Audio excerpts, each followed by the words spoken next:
our hearts in gratitude today to celebrate the 50th birthday of Tito Hugo. We thank Him for His gift of His life and for the strength, kindness, and the hard work He has shared with the world. We ask for your continued protection over Him. Keep His hands steady and His mind sharp. Grant Him courage, safety, and peace of mind to return safely. Renew His energy so He can continue to serve His community and raise His family. That He may leave His household and His team at work with a strong and steady hand. Let this golden year be filled with laughter, rest, and realization of how much this truly loves. Amen.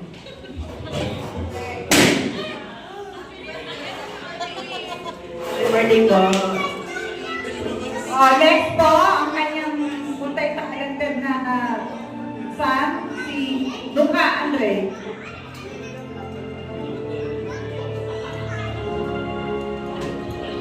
Happy 50th birthday, Papa. We are here to celebrate a very special day, which is my Papa's 50th birthday. This balloon represents all the wishes you want in your successful future, Papa.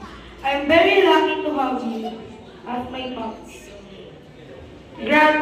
Grant you wisdom, good health, and joy in your years ahead. Fill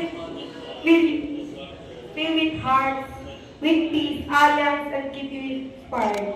Happy 50th birthday, Papa. Wishing you a very special day as you are.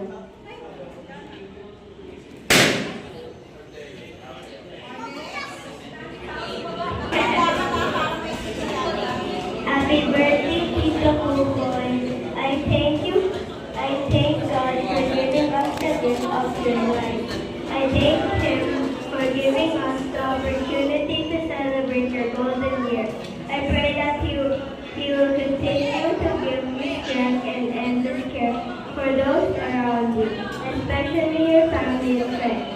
I wish that you will be happy and healthy as you celebrate more birthdays in the years to come. God bless you all the way.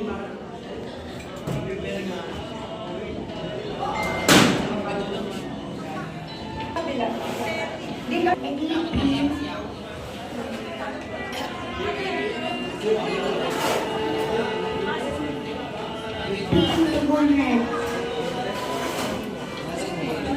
Amen.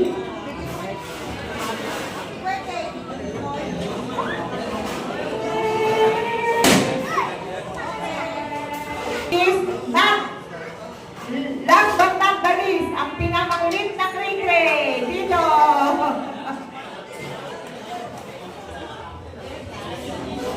Dad, thank you for my dad. Please bless him.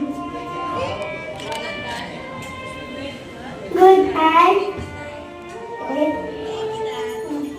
happiness.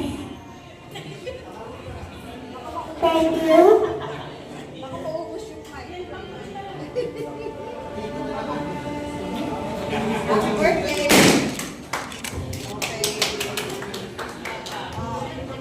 Very good talaga. Happy 50th birthday, Pa. Gusto lang namin gawin to para iparamdam sa iyo kung gaano ka namin kamahal.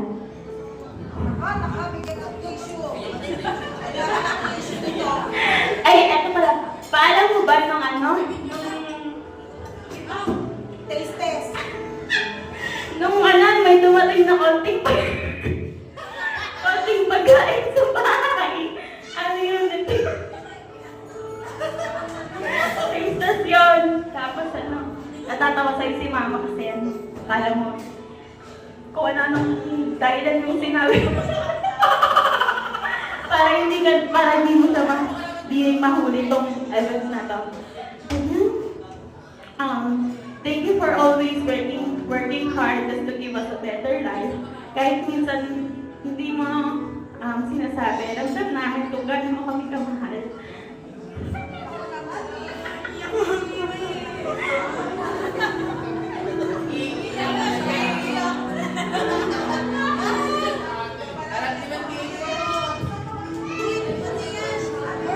Ano to? Hormones to?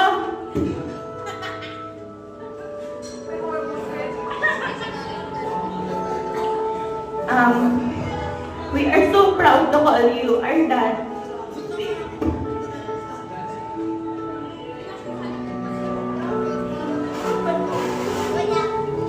Happy birthday!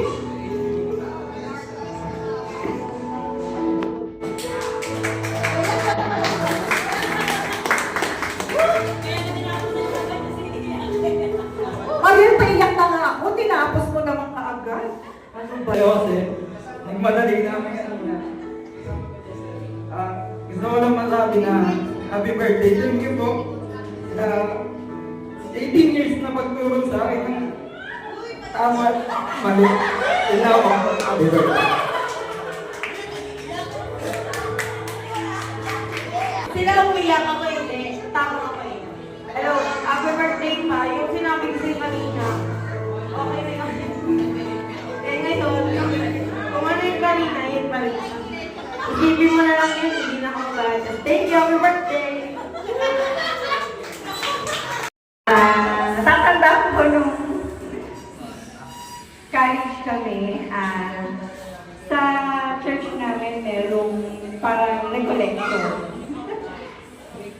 During nung parang last day, may mga letters na binigay sa amin, galing sa parents namin.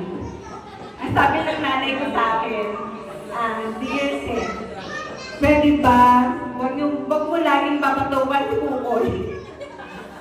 So, sabi ko sa nanay ko, wag mo daw laging pagalitan. Kaya, ngayon bumait na ako sa kanya mula noon. Ang wish ko lang sa'yo, Koy, ingatan mo yung katawan mo. Alam ko na gusto mo ibigay lahat sa mga anak mo, sa pamilya mo. Pero unang-una, yung katawan mo. Kasi pagka ikaw nagkasakit, pati sila apektado. Kung may nararamdaman, pwede mo pa-check up. Siguro naman, ngayon ay ikaw mo na, may naramdaman ka, lalo na sa atin na alam mo nangyari kay nanay. So, huwag mo pababayaan yung katawan mo, ha? Yun lang, saka na, pag nag-rescue kayo, ingatan mo rin katawan mo, ha? Huwag kang sugod ng sugod. Yun lang, thank you. Maraming salamat sa pagpunta ninyo. Sa time ninyo na nag-spend ng time para ngayong gabi para kay Kukoy. Thank you po. Birthday, at saka wish ko sa'yo, sana kumaba pa lang ako sa'yo. Lagi ni Sina na makakataas. Kami mga katulog. Thank you palagi sa tulong mo. Lagi kang present sa mga nila. Thank you. Thank you, ma'am. Sa inyong lahat. Maraming salamat po sa pagpunta nyo. Kahit na sobrang mahirap ang pa-surprise namin sa kanya. Hindi namin na kung paano gagawin, lalo na kanina. Sobrang stress kasi ayaw umalis ng oras na. Ay sabi namin, Windel, isip mo na. Alis na kayo. Nasaan ka ba? Si Windel, mamaya naralito pa kami. Ganyan. Kaya sabi ko, shit, hindi pa kami nakapag-gaya. Anong gagawin namin? Tapos siya, sabi niya, kahit ano, okay na ba yung ano, sa mo, kaya mo na ba? Napapahiya tayo. Sabi ko, ito na naman yung basher. Hindi niya alam na dito pala. Kasi sabi niya, hindi mo kaya, yung kasama mo, ano, walang alam, ikaw lang may alam dyan. Ay sabi ko sa kanya, hayaan mo na, kaya niya na yan. At matuto siya, di ba? Eh hindi niya alam, dito din pala dadalhin yung kanyang sounds. Tapos, thank you so much po, mga kapitbahay. Thank you po, Father Ray. Thank you po, Windel. Thank you po sa pag-ano, kasama ka sa pa-surprise kay Kokoy. Ate Seth, Kuya Jo, Tito G, at Kuya Jason, at Tinini, salamat po sa inyo. Thank you din po kay Omar, sa kay Atty. po Sherwin. Atty. Sherwin. Hello po, thank you so much po sa pagpunta. Sa mga kids, thank you so much po sa inyo lahat. Yun na po.